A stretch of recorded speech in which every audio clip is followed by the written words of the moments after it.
Alright, so let's get started now.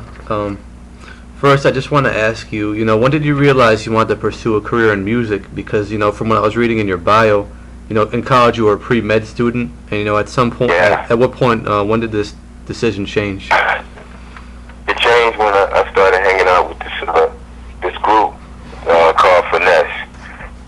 They were in a dorm that I was in frequently, and in my freshman year at South Carolina State. They were always rehearsing, and either in the meeting hall or in the stairway. And the acoustics that these, was the sound that they had was so crazy, and the blend that they had, their harmonies was so crazy, I always was into music.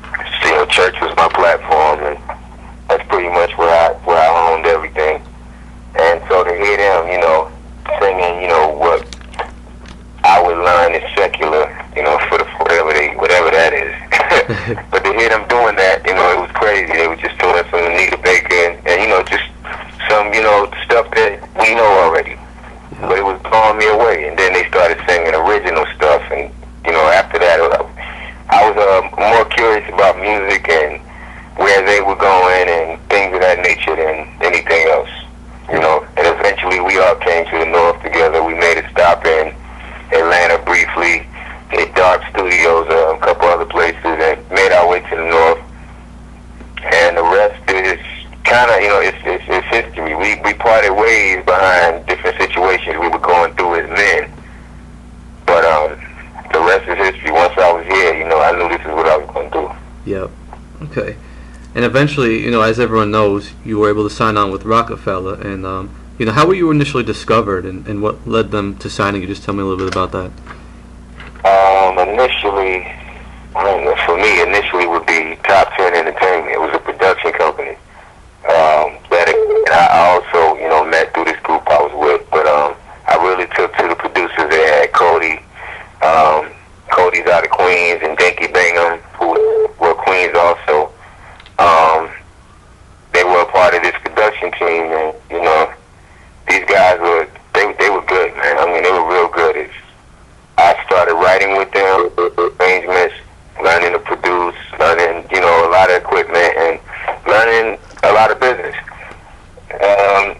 Pretty soon I had a 10-song demo done that I started shopping, and I would say maybe after sitting down with people over a 2-year period, Dame Dash had an independent label that he was excited about, and I saw what Puff did with Bad Boy, and I'm just like, wow, this might be the way to go. I went to every major, and nobody had space or room or money or time or whatever it was. So I eventually ended up rolling with Dash and Roc-A-Fella. Yep. And the rest, on that question again, is history. Yeah. Cool.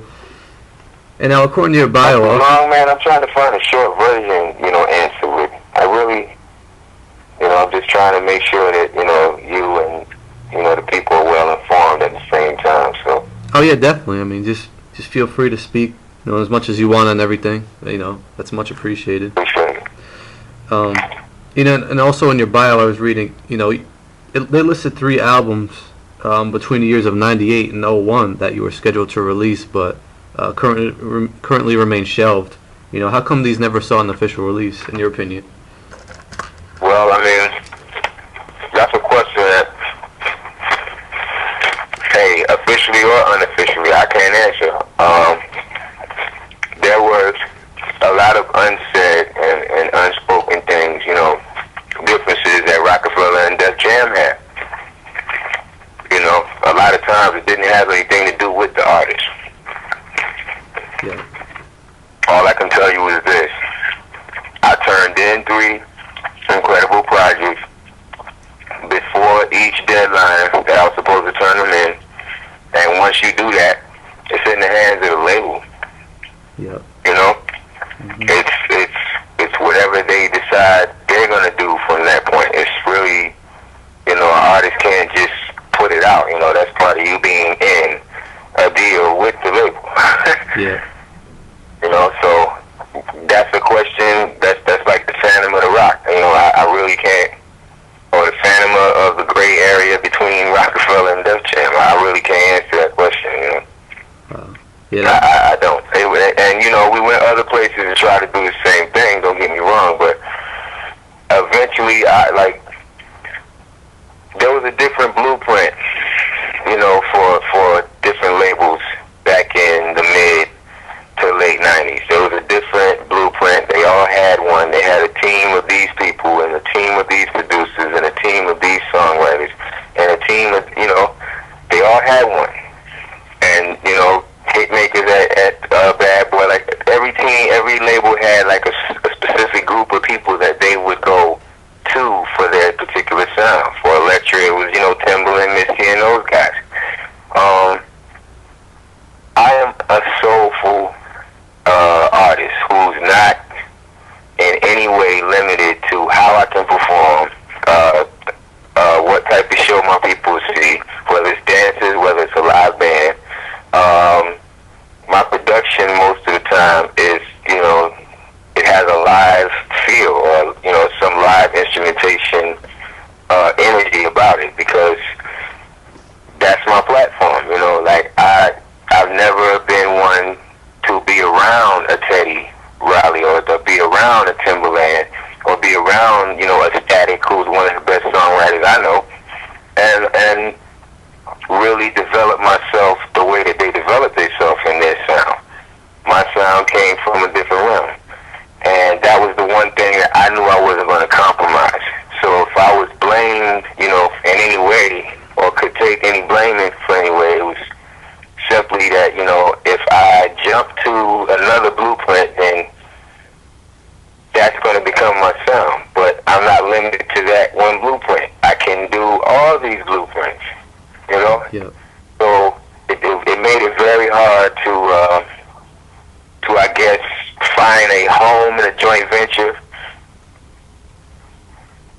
with the labels that I could have done a joint venture with. It just made it hard to find a home in these places.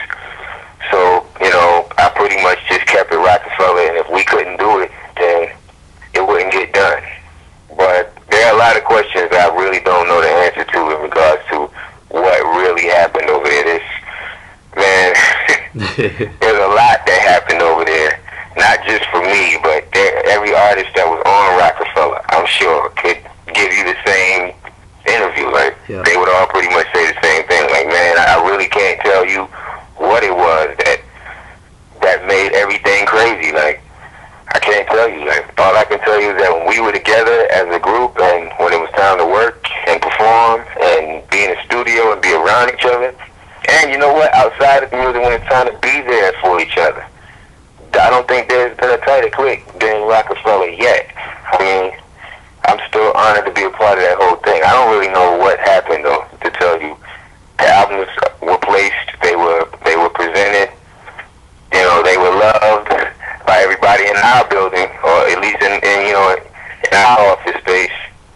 Once it left there to be, you know, to be put up by the guys between the doors, it's I don't know what happened there. Yeah, that must have been tough. Roc-A-Fella, you know, to my knowledge, still hasn't mastered that stuff. I was so broken behind the small things that separated Roc-A-Fella that, to tell you the truth, man, I really don't even concern myself with what happened to me. I spend more time asking myself the question, what the hell happened to y'all? What happened to them? Yeah. You know? Yeah. Because they were the ones we did everything for. Because in our eyes, they were the ones that was making everything happen. J. Dame and Biggs, like, you know? Yeah. Okay. Well, you know, to keep it more positive, I will say I had a chance to hear your album, The Remedy, you know, a promotional copy of it years back. And I actually really enjoyed the album. I just want to hear, you know, tell me a little bit about that album and what you were trying to do on there. The Remedy is just, I had 3 projects back. I had Medicine, I had The Remedy, and then eventually Long Time Coming.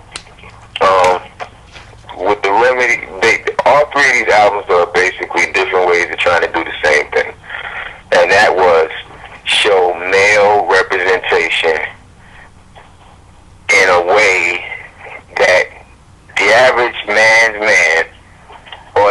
average Joe who strives every day to walk, talk, think, act, dress like a man with that swagger, would be represented. That's something we just don't have, like a guy who keeps it right there, that Billy D in R&B. We don't have that. We don't have it. It's not there. It ain't been there forever. We got guys trying to go over the top. We got guys trying to, creep underneath. But we don't have one guy just standing there saying, hey, I love you ladies. I love you with all my heart. But I'm still a man. You're not the only one with issues. You're not the only one who has feelings. You're not the only one who can convey their thoughts. Like, sometimes y'all get it wrong with us, and somebody needs to be saying this stuff. Like, somebody needs to help, certain girls understand that, be a 10, 12, be a 90, be 100 piece all you want, but leave that outside when you're dealing with us. Be as strong and as corporate as you want. I support it. It's the modern thing to do. I'm a modern man. I'm a Renaissance man. But leave that. Leave that in your office. Mm-hmm. Like there are certain issues that guys want to be dealt with, but don't know how, can't express them, and we just walk around like we totally, oblivious to what's going on. We're not. Yeah. We're very conscious. We're just not as expressive as women. So I've always tried to be that kind of artist, and I really think it's like a conspiracy against me being one. Yeah. To be honest with you, I really think it's a conspiracy with me being that. Mm-hmm. Because that's so necessary. I mean, for guys of all backgrounds, like, just to be able to see, like, we saw Bill Cosby, we saw the great dads of certain TV shows, we saw the great men of Hollywood, but for some reason in the R&B, it's hard to find that one man that's just going to stand, that Teddy, that who's just masculine all the time. We have real issues. It's more than a gimmick to me, man. This is my life. Love is my life. Yep. Love is my life. That's ultimately why I chose music, because that would be the most effective way for me to reach a large group of people simply spreading love. Mm-hmm. That's it. Yeah. And it doesn't have to be me me being an artist. I could be a songwriter. Coming from South Carolina, not taking this thing seriously until you're well into college, I thought I was old. Because, you got the likes of an Usher who's been on stage with a parent managing him, God bless him, since he was 12 years old. It's like, when people say I belong where he is, it's an honor, but it's a slap in the face at the same time, because I don't feel like I belong where he is artistically. Creatively, fine, but artistically, no. Can I do what he does on stage? Am I that electrifying? No. Can I dance like that? Absolutely not. Like, that's not a part of me. That's not who I was. I didn't say at 12 years old, I want to do this. I said at 19 years old, I'm going to try this. Yeah. So, I have a lot of respect for this game, man. Mm-hmm. And I have respect for the people that think I belong here. I really appreciate that love. But, man, in my eyes, I came in late. And I came in, not really knowing how to do the business behind the music. So, I guess I'm a bit of a late bloomer. My songwriting is doing well now, thank God. Yeah. But I have just as much respect for you and everybody that plays an intricate part in love being spread melodically and lyrically and through the, some dynamic production we're getting in this new generation. I have just as much respect, an immense amount of respect for you as well. Oh, thanks, man. I appreciate it. I always have. Yeah. I mean, my whole thing is, you as an artist, I view you as someone who, it's real R&B music. All the points you mentioned, you keep that. You say what men feel, but they might not necessarily say. And when you made that point, I was shaking my head. Yes, I agree. That's a very good point. And I definitely feel That's you. all I've ever tried to be, sir. You know, it's look at the world through patient eyes, see what's missing, try and be that. You know, and I'm not trying to actually be anything. It's just real. Little mama, I love you, but you gotta hear me when I'm talking about certain things, because it means a lot to me to hear you. You know, I mean, to say it to you, it means a lot. Yeah. You know, I'm stuttering right now because as a man, sometimes it's hard for me to even express myself to a woman. Sometimes music is the only way I can do it. I gotta sit down and be like, all right, listen to that. Yeah. You know, but if that works for me, I'm sure it will work for anybody else. There's guys out there everywhere. They're single fathers. You know, they're good baby fathers. They're every man walking, you know, does not have an extended, you know, criminal background or a history of beating women or even a history of arguing with women. Mm-hmm. You know, there are a lot of mama's boys out there. Well, I wouldn't say mama's boys, but there are a lot of men who were raised to be gentlemen and know how to do that all the way through. Yeah. They're not all lost, you know, and it doesn't matter what you know, ethnic or what, you know, it doesn't matter what we talking. Mm-hmm. Don't matter the color. They're just, you know, men. They're very good men who get swept under the rug in this new day. It's just Yeah. you know, we got to deal with the fact that women are in the boardroom now. We gotta accept the fact that we are no longer priority to them. These are issues, man. This ain't just game. This ain't these are real issues. Mm-hmm. That go against a lot of our upbringing. Like, okay, I'm being brought up to look out for somebody that doesn't even need to be looked out for anymore. How does that change love in this new generation? How does that change the demographics of it? Yeah. You know? Yeah. These are things that we as men, these are questions we have to ask ourselves, because it's going to take a shift in how we, you know, try to be in a relationship with a woman. It's going to require certain changes. Definitely.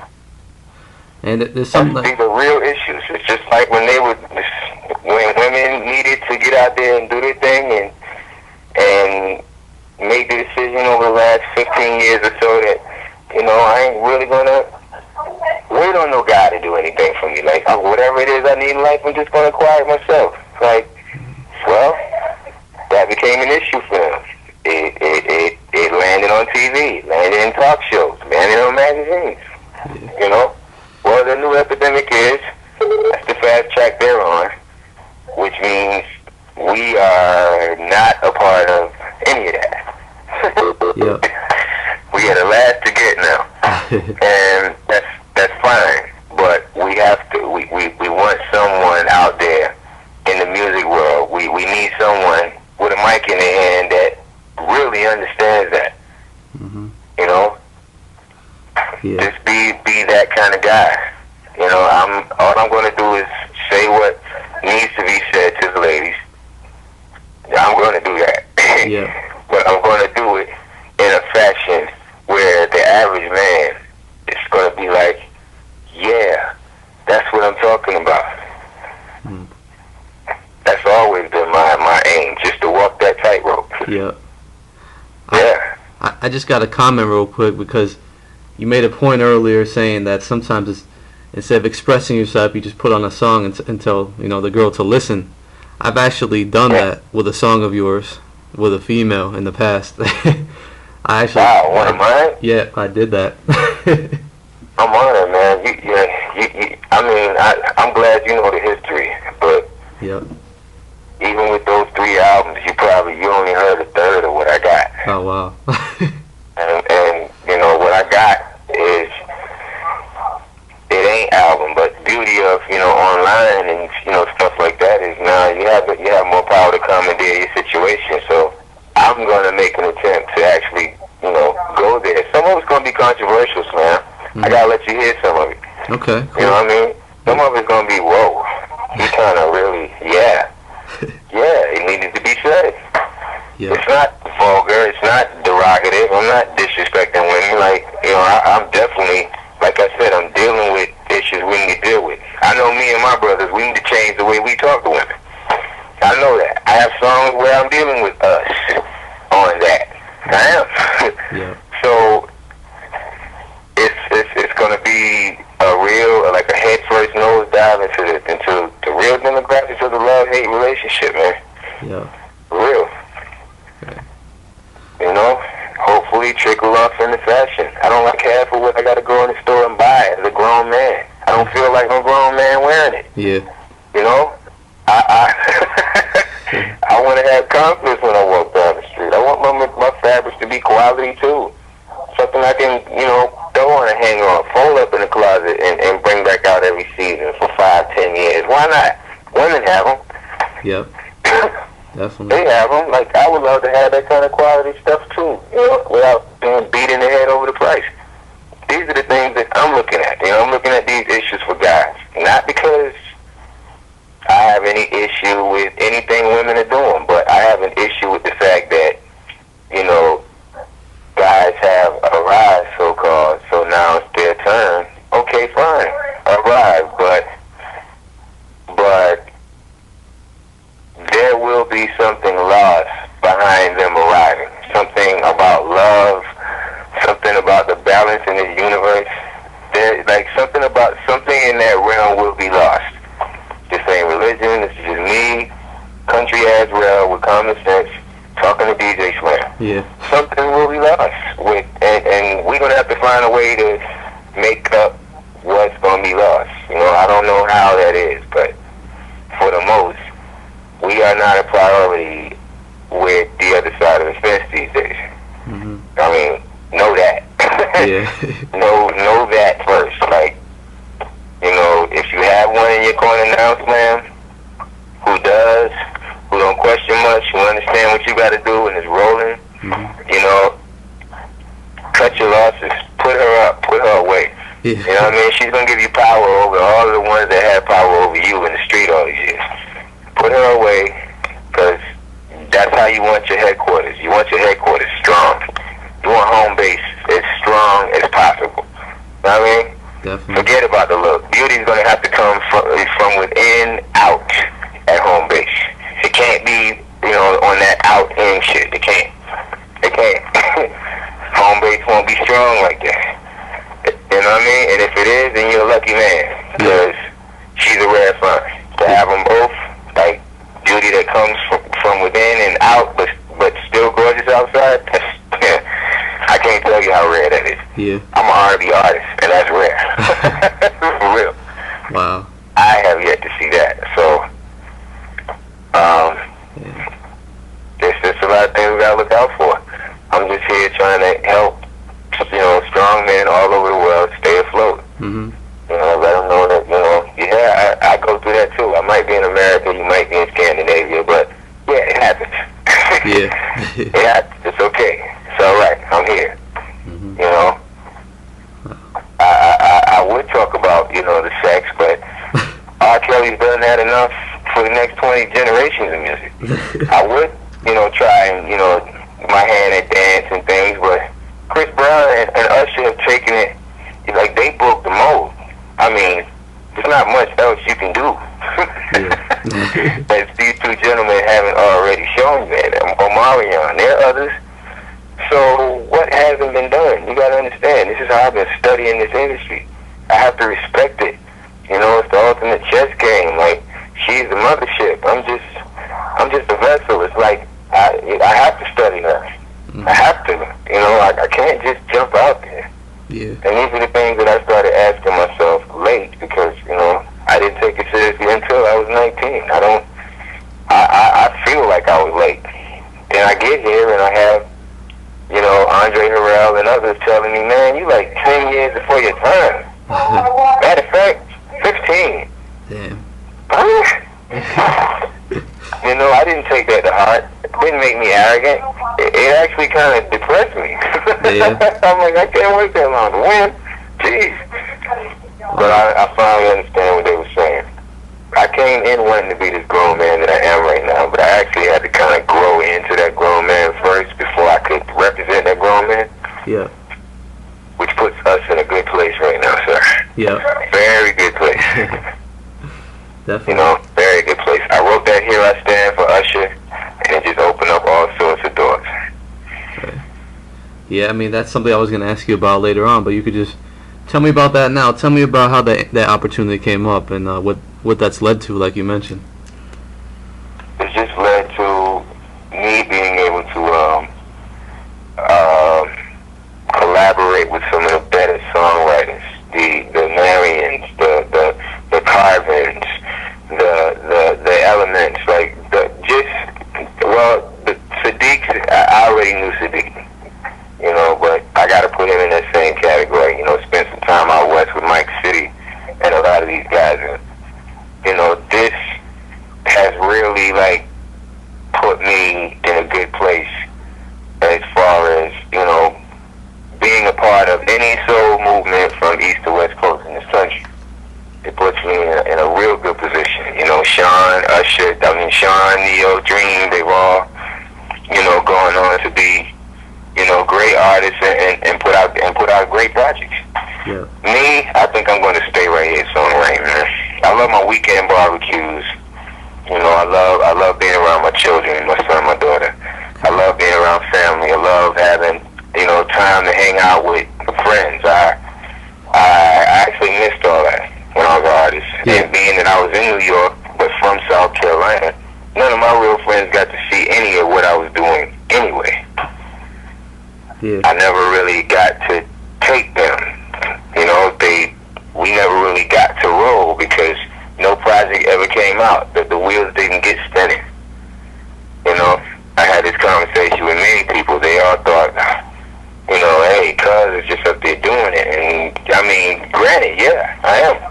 Yeah. But you have to put that project out. You have to. Mm-hmm. You have to. It has to come out. Yeah. In order for you to fully, complete the process. Yeah. And that's where a lot of my family and friends, real family and friends, kind of missed out, and we didn't get to see that together. Yeah. It was still great to see it with the family and friends I had here. My artists. The handful of friends that I had in the city. I do have some extended family in Brooklyn. I don't see them the way I want to, but the Usher thing kind of happened one night on a humble. Sony, right before Sony closed, we got it in, and I was in there doing a couple demos for him. Dre and Vidal were producers, and I knew them also. We had worked together some writing in their first studio before they moved. This was years ago. Marsha was there, Glenn was there, and we were all putting our heads together on some stuff.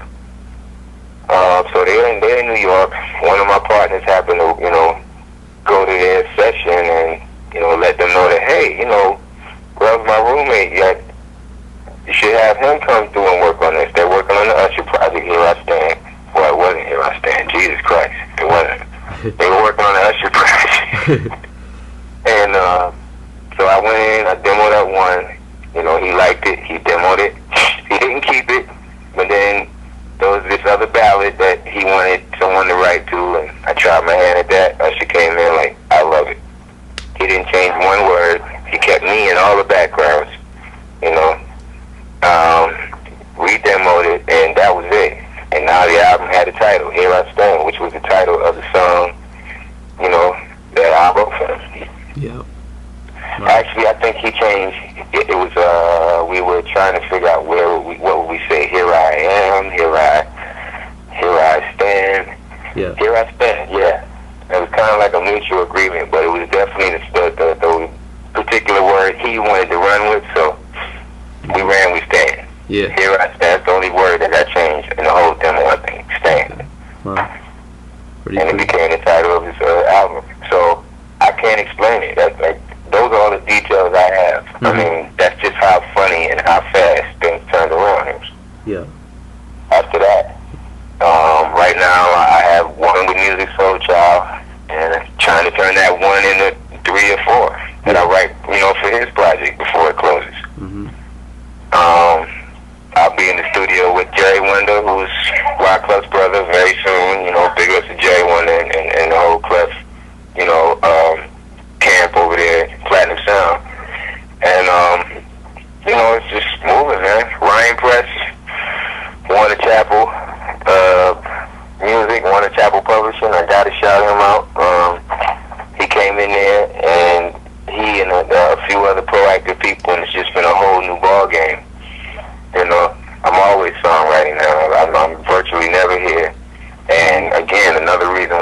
I would like it because it's just allowed me to make a career out of what I do. Even though the artistry didn't do that, songwriting isn't doing that. Yeah. I'm good with that. It's not like I set out to be Michael Jackson, Yeah. That's good. I see what you're saying. I just set out to put out great music, make people all over the world feel loved. However that's gonna happen, I'm so be it. That's fine. Yeah. Okay. And you mentioned Music Soul Child.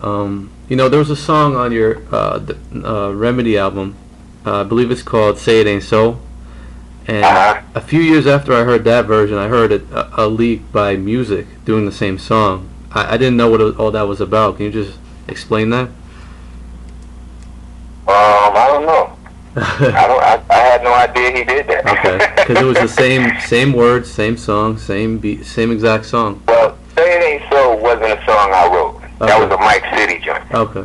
City Man. All right. Yeah, Mike City. He wrote "Say It Ain't So." And I went out there to Cali and demoed it up, and that was supposed to be for the project we were putting out. Project never came out, man. Yeah. I didn't even care to ask these people or whoever any questions. Maybe it was best that they didn't come out. Yeah. Maybe it's best that they didn't, because right now where I'm sitting as a songwriter, the people I'm around, this new circle, it puts me in the best position to put a project out. That's great. What I've been through, what I've experienced, love is just it's like the sun, man. Yeah. It's just exploding gases.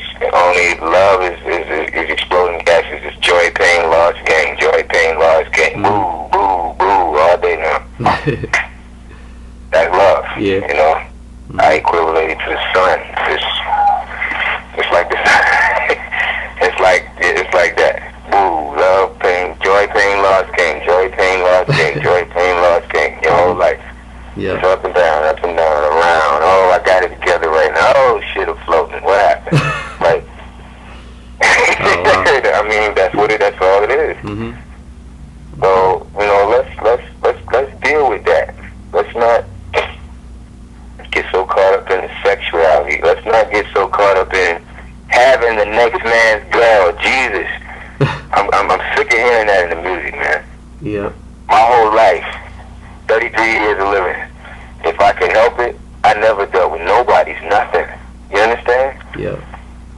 Never. I always looked at myself like a prince to be a king one day. Like, nah. I got to think about everybody. I don't have time to be thinking about myself, and especially on a level like that where I got to have yours, Slam, or your man, Slam. I don't want yours. Yeah. I want you to have yours in the highest fashion you can have it. Yeah. I don't want no parts of yours.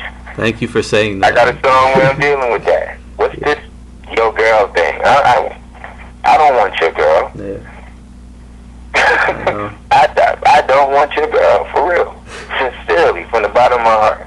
I don't believe in that kind of karma. Sorry. Yeah. That's a great point. I'm glad you said that.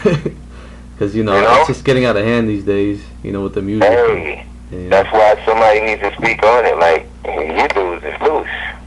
For real, y'all loose. You serious? Is it really worth that? That just sounds like you don't have no game to me. Yeah. That's all that sounds like. It's just like you have no ability to conversate with women on a level where you feel confident enough to start anew when you're in a new setting. Like, you have to find something that, you know what I mean? No. Yeah. Nah. I don't really think, we was born to cheat ourselves like that. Yeah. Man. For real. It's true. But these are some of the things that I like to deal with. Yeah. Those are the things I like to talk about. Let's leave his girl out of this, okay? Yeah. Let's yeah. Let's leave your girl and mine out of this whole thing we do. Yeah. Nah. I might do a song about her lying, about not having a guy. I might do a song about us lying, about not having a girl, but I ain't gonna do no song where we actually saying, I love your girl, or I want your girl. Nah. Exactly. You know, you're taking people into a realm they don't need to be in.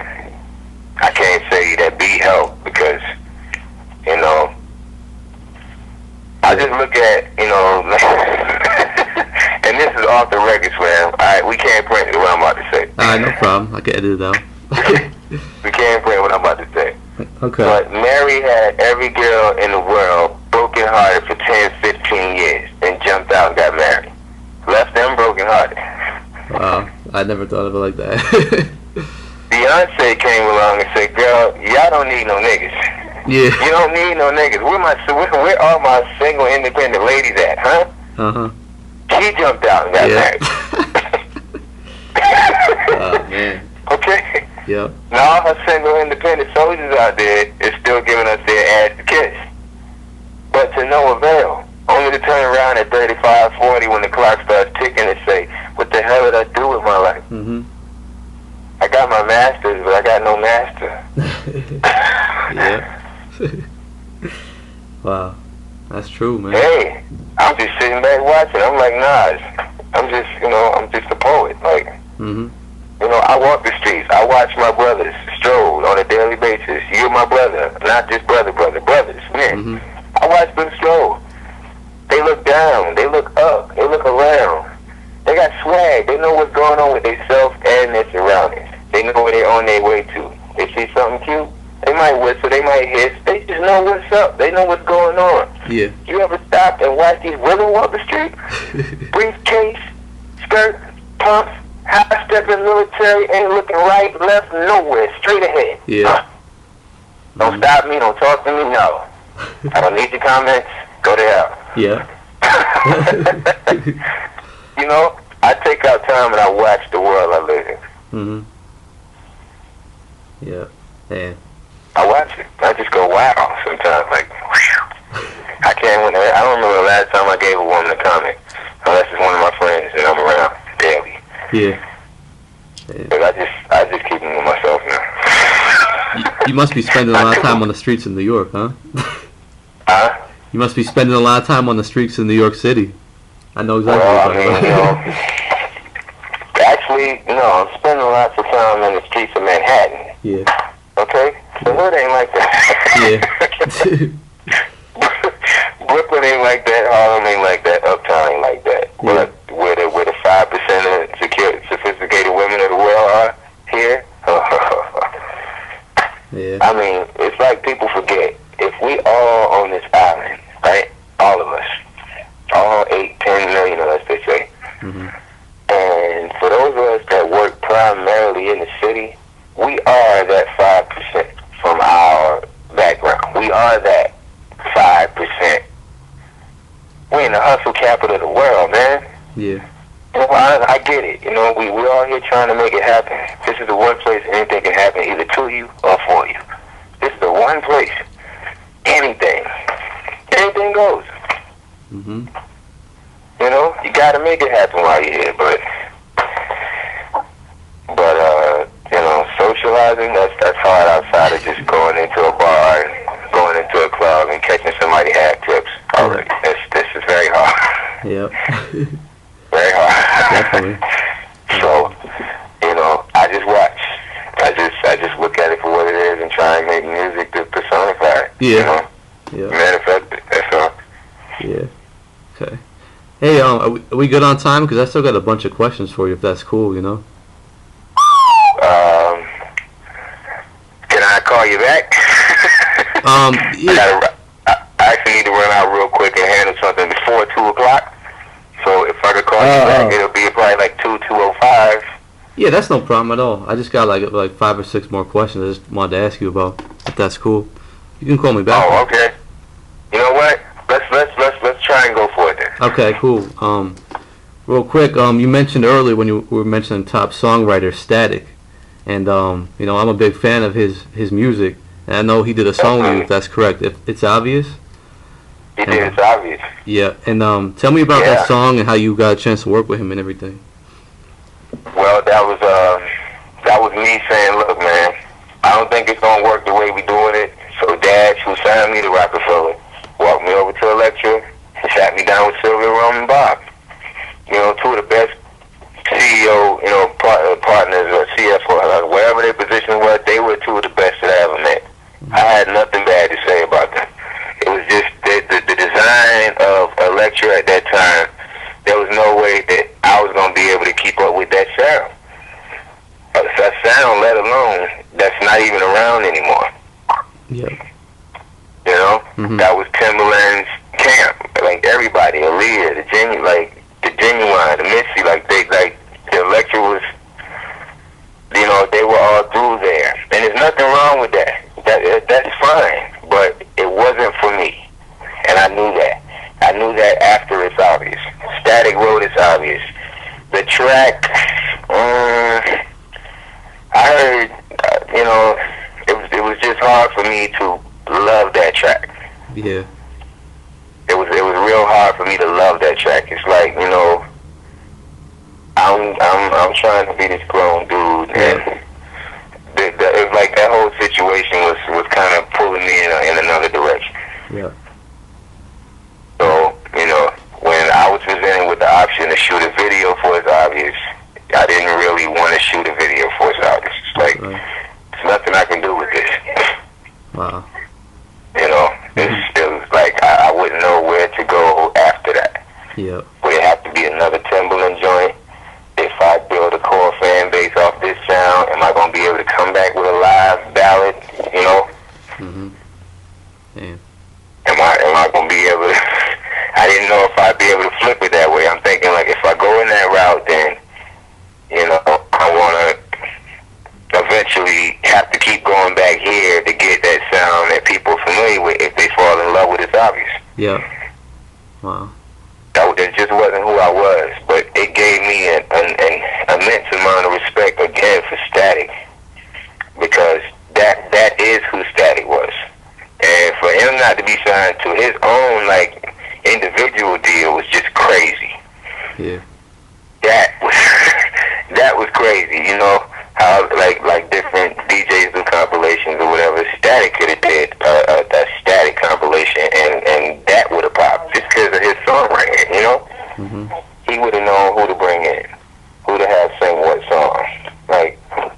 He'd have gotten dope production for it. I always wanted to see him do that. Yeah. Did you actually have a chance to meet him and work with him on the song, or how did that go? Yeah, we were in the studio together. And how was that? It was very cool. I spent more time learning than I actually did asserting, because it was just not something that I knew how to attack right away. Mm-hmm. I'm coming from where there are guitars and keyboards and drum sets and horns, and I'm in this place where there's only racks and gadgets and, you know what I mean? So I spent more time in a fallback position and just trying to soak up that good energy. Damn. That's all. Okay. I let Static,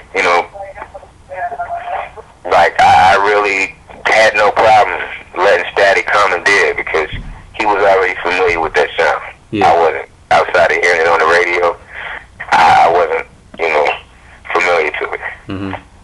Damn, that's crazy. I never thought of it like that. Yeah. I mean, most people wouldn't though, man. I love interviews, because this is the only way I get to clear the air. Yeah. I get, depicted as so much except for a man who just really represents the average Joe. Mm-hmm. I worked every factory job there was in my area in South Carolina. Yeah. Did a little fast food. Worked on cars. I'm an average Joe, man, who's just blessed to do what I'm doing. Yeah. Yeah, so that's what I represent. And sometimes we get dealt a bullshit deck of cards between me and you. I mean, sometimes a good man, nice guys finish last. Yeah. That shit is real. So even if we don't finish last, we need some anthem music that's going to have us confident about the position we do play, because the world does need us. Yeah. Definitely. It needs us. It needs to have us around. We hustle too. We make bread and all. It's just our principles with love and how we will want to deal with women is far different from a guy who don't really care or is only thinking about what he wants. Mm-hmm. Yeah. I'm not like that. I could save all my money and live in a Nike shoebox. Shit. I could drive a Volkswagen Bug, the old one. Yeah.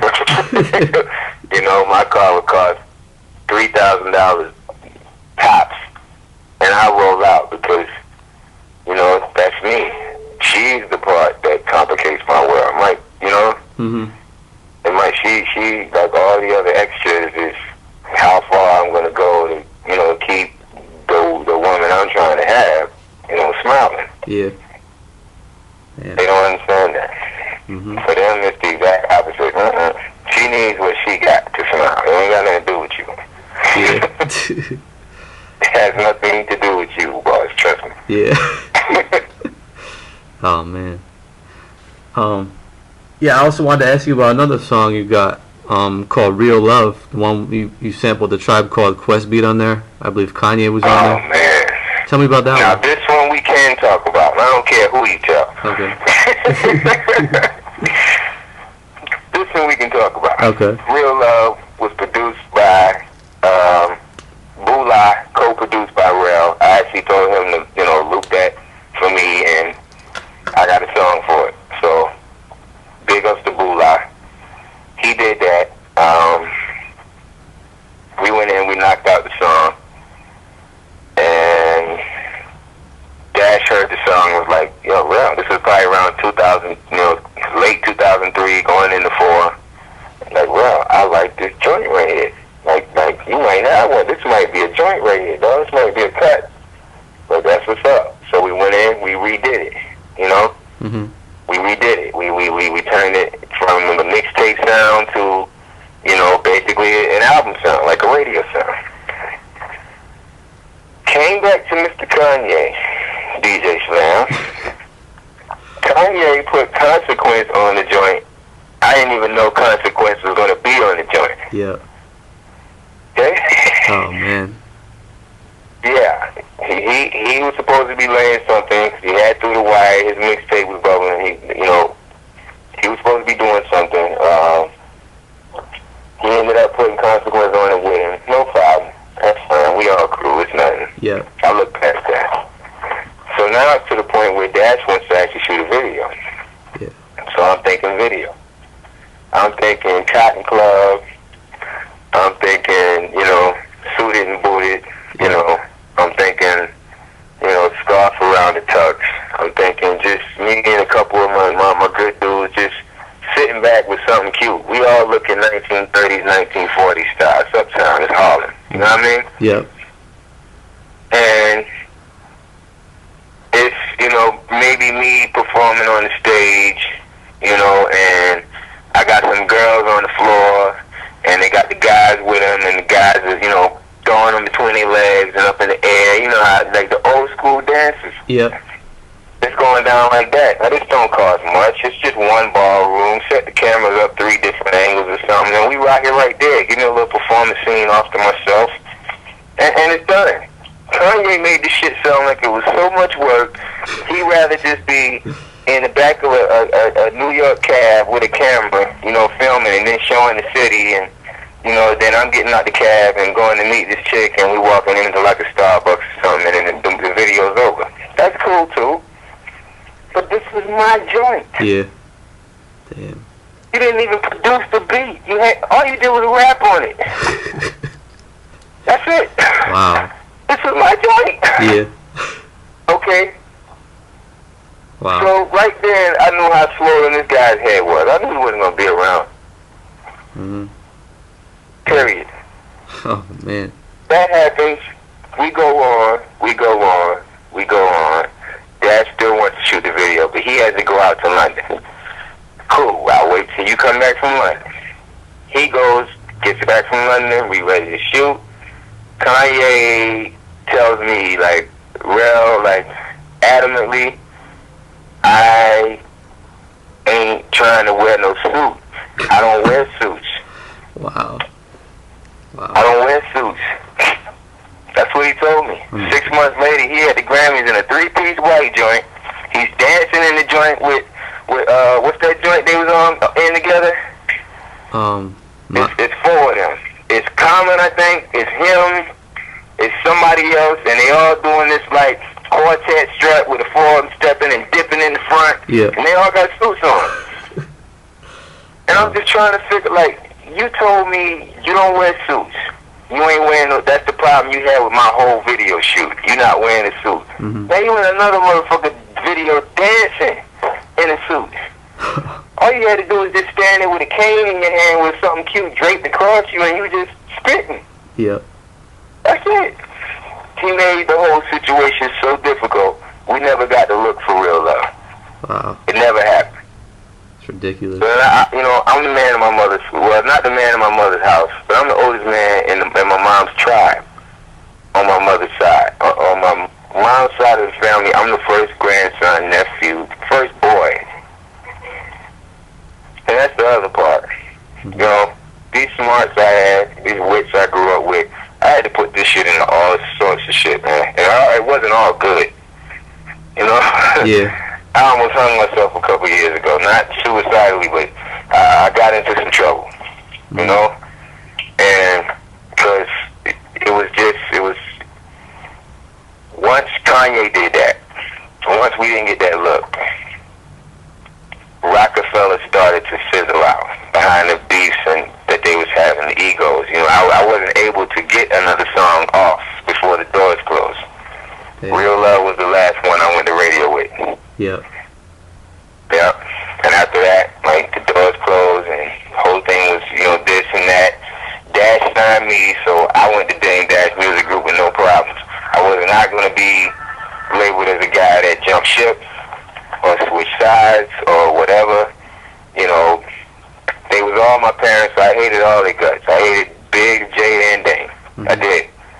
Because this was the last thing I wanted to have to deal with. But apparently they all had agreed they was going to do that some years back anyway, so it was out of our hands by that point. But I started rolling, but I rolled with Dash until the end. I rolled with him to, you know, his label situation, and I don't know what he's doing now. You know, I took that time off to write. Yeah. But with Don Omar, got off the radar of the major music industry and started, you know, dealing with my Latin dudes. Yeah. You know, started doing other stuff, like, and right before I was about to, like, pack up everything and go back to Carolina, I get a call from one of my friends, nobody from business, just personal and a roommate. I get a call from him saying, come to Sony. Trey have a dog in here. They want you to come through and try and write some Usher stuff. Wow. You know? I mean, I was literally packing bags when I got that call. Damn. Seriously. You know? Yeah. After that, it was like, wow. Everything just turned around, but then everything took a turn for songwriting. Damn. And I'm like, it makes sense. I would never lose fans. Hell, I dictate the fans.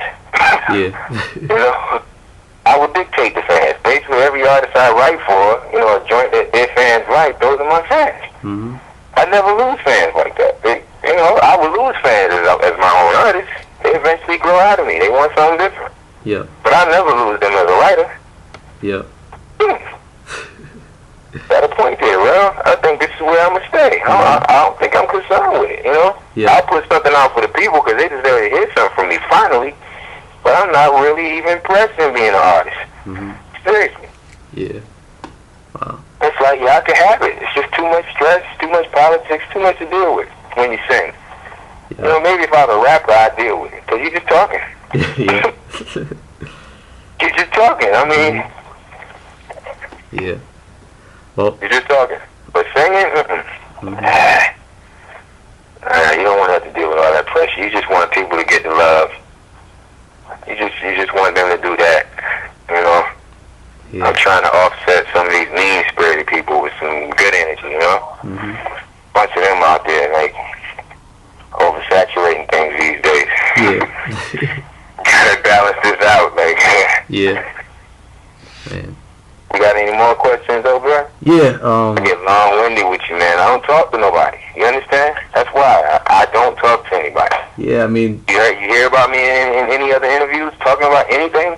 Well, that's. Roc-A-Fella past, present? No, because I don't talk. That's why you know, I wanted to seek you out and hear what you had to say. Because you know, I mean, I've been a fan and a supporter, so I was, you know, wanted to hear your side of the story, you know, and Yeah. and I'm actually, I just want to, you know, say I'm happy to hear that you're in a good place and comfortable doing what you're doing now with the songwriting. You know, that's definitely good to hear. I still got people pushing me for projects, man. Yeah. Fans in the street, people in the business, still pushing me for projects. Mhm. When all the elements are there to do that, it'll get done. Yeah. But in the meantime, I'm happy just ghostwriting and putting, you know, songs out that people love, and whether they, you know, I can let them know on my Facebook that it's me. Mhm. Yeah. So it's fine. Mhm. It's cool, you know. I think I'd rather just take this, you know, this humble approach, man. Yeah. Because that's how I came in, and you know, I'm too afraid to switch up now. Yeah. I mean, I'm someone who can appreciate that because, you know, when I buy an album, you know, one of the first things I did was open up the liner notes, check who wrote each song, check who produced it, because that's something I can appreciate, you know. That's you know, some real talent right there. You know. But I did have a few more questions, but you said you mentioned you had to leave around 2. Yeah, We can continue another time. How many more we got? Like, it's just a couple more. I mean, I just want to ask you about a couple more songs of yours that I liked, and I was just going to ask, you know, basically what your plans are for the future, but we basically covered that, so. All right, let's get them. Okay. The song, I've always wondered, you know, your song, If That's My Baby, I was always wondering, because I know you're a writer, did that come from a personal experience, or was that just something you know, fabricated? Tell me about that.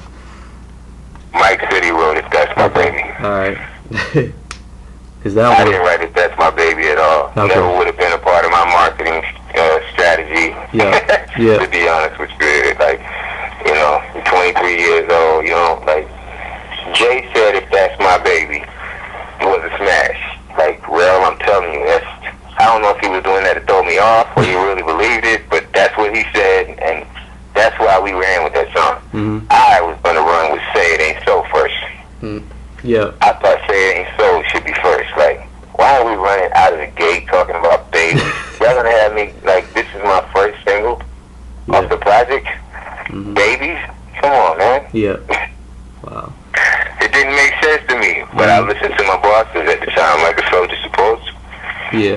He was so adamant. He really thought that joint was a smash. So we went with Baby. Me and my camp went with Baby.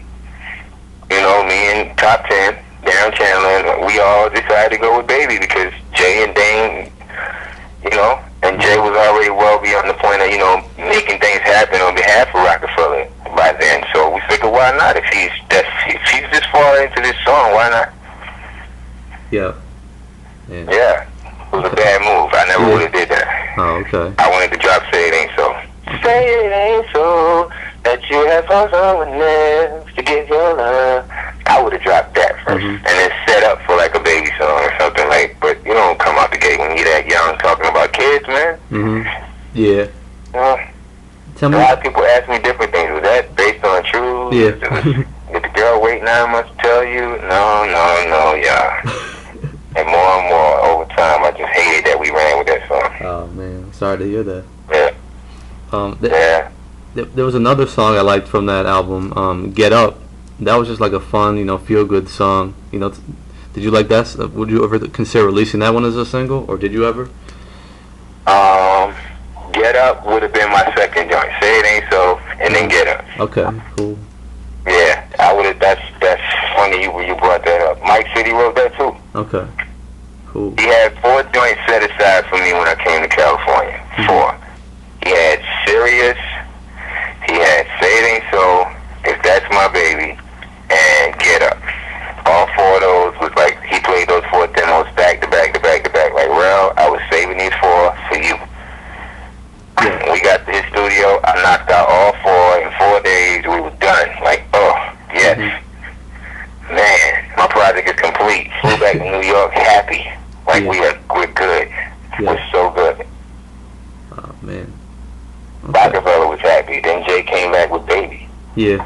When we was talking Say It Ain't So, he came back with Baby. It was weird, man.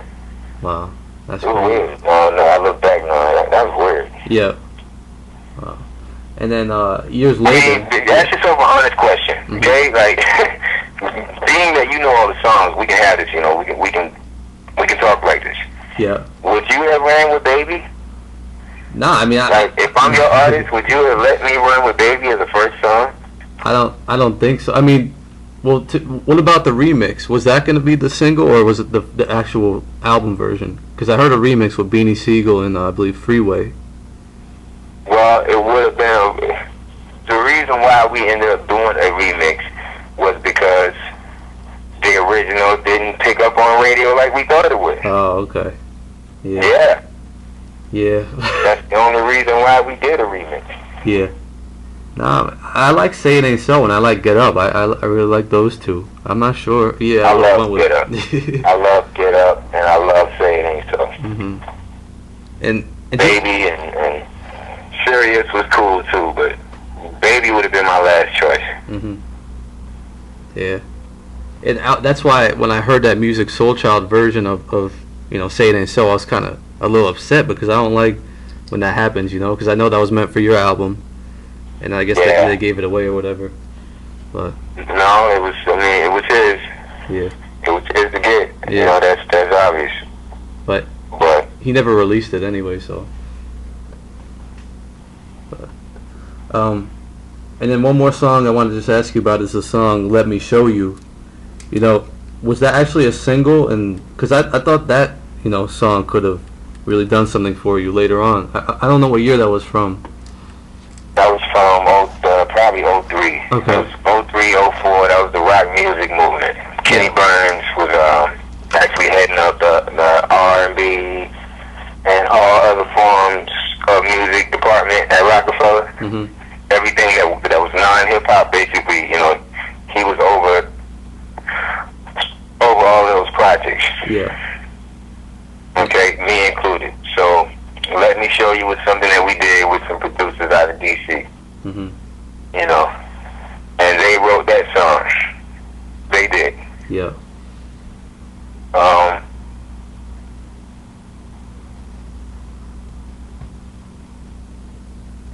We went to maybe 3 or 4 different mixtapes with it. We went on the road with it, but at the end of the day,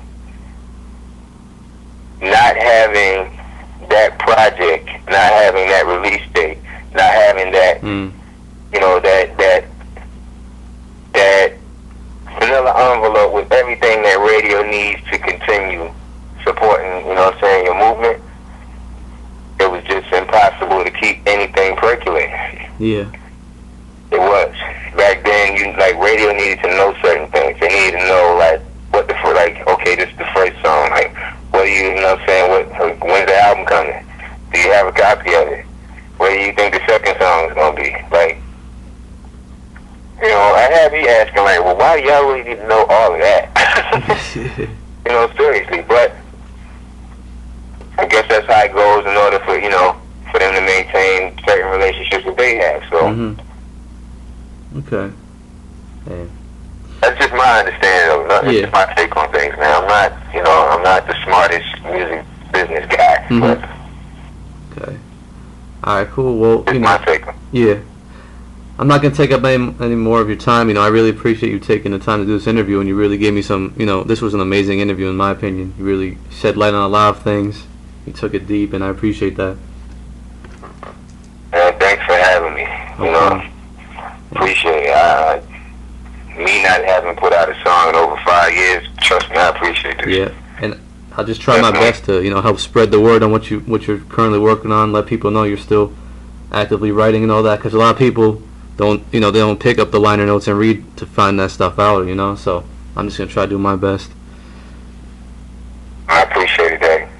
Cool. Definitely. And I'm always here. You got my email. Mm-hmm. The cell, if it's not back on today, it'll be back on tomorrow. And just hit me anytime. Anything you need, I'm here. All right, cool, man. Appreciate that. Okay, tell everybody else in your staff, your team, I say hello, one love. God bless. Enjoy your day, man. Keep doing it. Thanks a lot, man. Appreciate it. Take care.